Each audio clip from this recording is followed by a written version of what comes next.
Well, hello. We are going to start our lesson.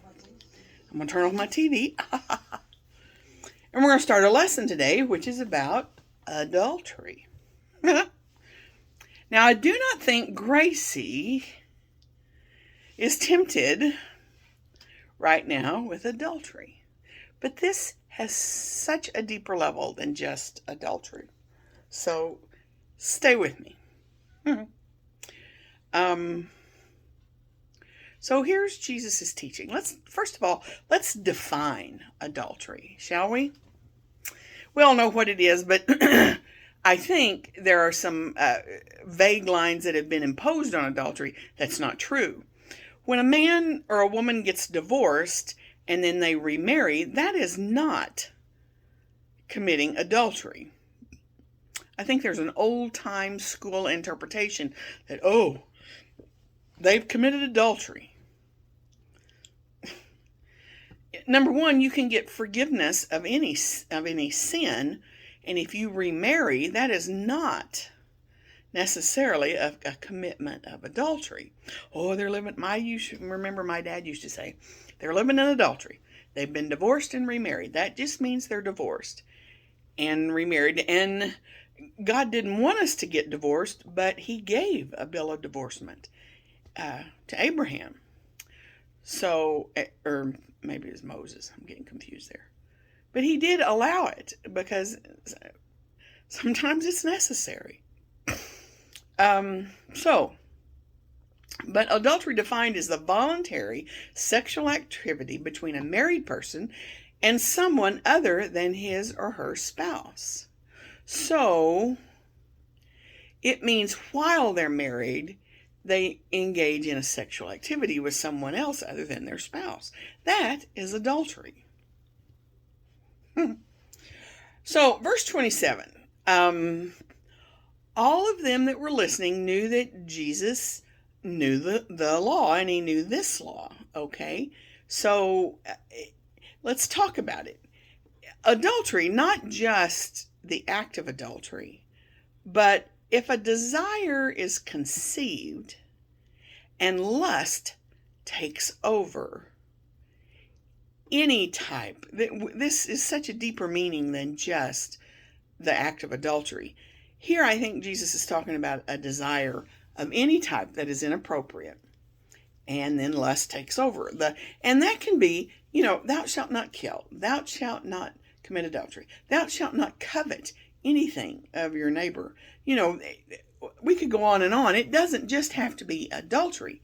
If something inappropriate is thought of in your mind, and then you allow it to materialize, that's where the sin is. So, I still want to define that some more. A computer, let's say you're on the computer and you're reading on the web and you're looking at the news, which I do quite often. For example, suddenly you find a picture, this little blurb, this little thumbnail, whatever, down in the bottom.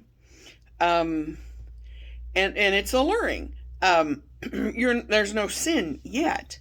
You can't help what you see. Satan puts things in front of us. We can't help what we see. But if you click on it, then the sin begins, okay? The temptation is not a sin. The temptation itself, it's when we give in to that temptation. Any temptation. Desire comes up. So, here we're going to talk a little more about it. Desire comes up to my action. That is where the sin of lust begins. You cannot stop seeing things like billboards when you're going down the road. Whenever you go to St. Louis, there's a lot of billboards about XX-rated shows and stores, and we make a little joke in our car. Our family does, about, hey, don't pull in there. Are you pulling in here to go turn around and go to that X-rated show? But now, when you look at that billboard or anything like that, if you just slow down and take it all in and you know what I mean, gawk at it, that's where the sin begins. You can't help that you see that on the road. I think Jesus here is wanting us to see the issue with what the eyes see, then the heart longs for it, and then the action is put into place. That's where the sin comes in. Seeing something is not a sin, or thinking about anything is not the sin. It's when you take it out and you play with that sin in your mind and you think about it and you dwell on it. That's when it becomes a sin. And quite frankly, even if you're not married, this is a good lesson, because fornication is the same thing. And that's any act of sex, any kind of act of sex out of wedlock. So Jesus, and in verse 28, Jesus has taken the focus of sin, which is in the heart. We tend to think of it as the act. We like to boast that we have not murdered anyone or committed adultery or any other sin that's really bad. But pride and impatience, that's things Satan tries and he knows he can use. There's a lot of truth to that. From a physical standpoint, our heart is the issue. It's not our eyes. It's the heart.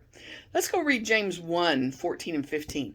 But each person is tempted when he is lured and enticed by his own desire. Then desire, when it has conceived, gives birth to sin, and the sin, when it is fully grown, brings forth death. I don't think that's KJV, but you get the point. After desire is conceived, lust begins, and that's the sin. So let's talk about David and Bathsheba. Now, David should have been with his troops at battle, but he wasn't, and he was probably a little restless one night, and he goes out on his rooftop, and he looks down at Bathsheba taking a bath on her rooftop. Now, Bathsheba had no business taking a bath on her rooftop, where there were buildings that were higher than her rooftop. She knew what she was doing. So, but now David was just as bad because he's a king and he can have whatever he wants. So seeing her was not a sin. What he did with what he saw was the sin. When he looked upon her and wanted her, that was the moment he began and committed his sin. And he said, I'm the king, I'll have what I want. And then he even murdered her husband. And that's where that verse 15 in James 1, the desire, when it has conceived, gives birth to sin. And sin, when it is fully grown, brings forth death. So, let's also go look at Job 31, verses 1, 7, and 9. So it said, I made a covenant with my eyes not to look lustfully at a girl. And if my step hath turned out of the way, and mine heart walked after mine eyes, and if any blot hath cleaved to mine hands, Job is examining himself. If I have sinned, and in verse 9, if mine heart have been deceived by a woman, or if I have laid wait at my neighbor's door. I think one of the other versions, this is KJV, but I think there's another version that says lured. I have lured. I sound like a Ozarkian, don't I? I have sat by the door and waited for that. Sometimes the excitement of sin is too much to ignore, and we want to take it out and think about it and play with it because it's exciting. It's something about that first, when David saw Bathsheba, seeing her was not the sin, but he thought about it, and it was exciting. And he was a married man. Of course, the kings back then had all kinds of concubines, but why would somebody wait at their neighbor's door? Look at verse 9. Unless, and that's what David did, unless he was wanting something he didn't have any business wanting. So any deed of shame starts with the thoughts of shame. And the way to avoid these things from getting out of hand is to spend time in God's Word every day that you can. I usually miss being in God's Word on Monday. I don't know why. But if I'm not careful, that'll roll over to Tuesday, and over to Wednesday, and over to Thursday. Get in His Word every day. Lust goes on in secret, and then we allow it. If you give your heart permission to ponder sin, we are feeding the flesh, which is what David did. He gave himself permission to ponder it because he was king.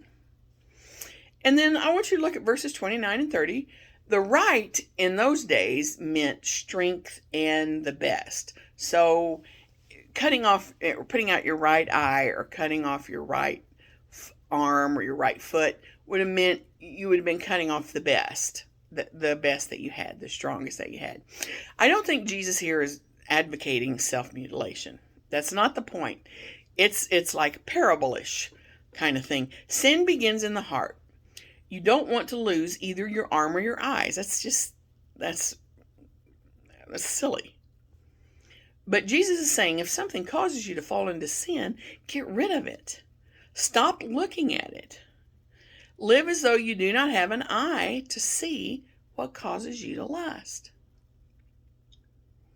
Or if your hand causes you to do something that would be a sin, you need to do something different. I'd say crochet with that hand.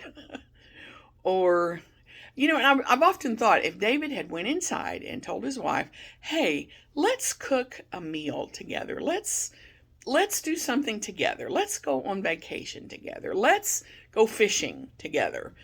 I've often wondered if that would have been a way for him to stop dwelling on that sin. What do you think? And that's the point I'm trying to make. If you're tempted to sin in any way, I'm not just talking about adultery. If you're tempted to sin and you're spending time in His Word, His Holy Spirit's going to be strong then in your life. And you're going to think of ways to avoid sinning in that manner. Hang in there. We can do this. Spend time in His Word. Good luck.